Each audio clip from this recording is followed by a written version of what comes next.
From Argus Media, this is Fuels Focus, a recap of stories within the U.S. refined products marketplace from the week that was December 16th through the 20th, 2024. January NYMEX WTI finished the week near $70.50 a barrel after a government report showed that crude inventories fell in the latest week, and Iran dispelled reports of declining exports. U.S. retail motor fuel prices rebounded over the week, gasoline ending an 8-week streak of declines. Retail gasoline up nationwide to $3.02 a gallon. That's a little bit less than a penny after hitting a 3-year low the previous week.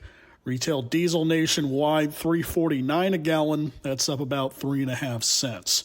President-elect Donald Trump said this week he would, quote, unleash American energy by issuing rapid approvals for pipelines and other energy infrastructure with expedited environmental reviews for projects that invest at least $1 billion.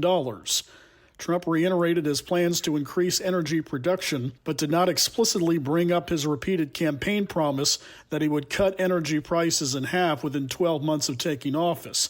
Instead, he said the price of energy and electricity would come down by unspecified amounts. Trump said that he would bring down energy prices through faster permitting, including a plan to provide fully expedited permits and approvals for projects investing at least $1 billion. Most analysts say expedited permitting of pipelines and other projects is unlikely to have a major effect on consumer energy prices, particularly within Trump's first year of returning to office. And a 3-month labor strike at Marathon Petroleum's Detroit, Michigan refinery ended earlier this week. The new 7-year contract ratified on Sunday includes wage increases, a pension, and health care plan for Teamsters union members. The process to restart operations at the refinery is currently underway. Strike began in September after a breakdown in pay negotiations with Teamsters Local 238.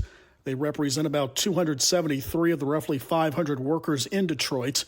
A strike was initially authorized back in February after the union's contract expired in January, but negotiations were still ongoing until September.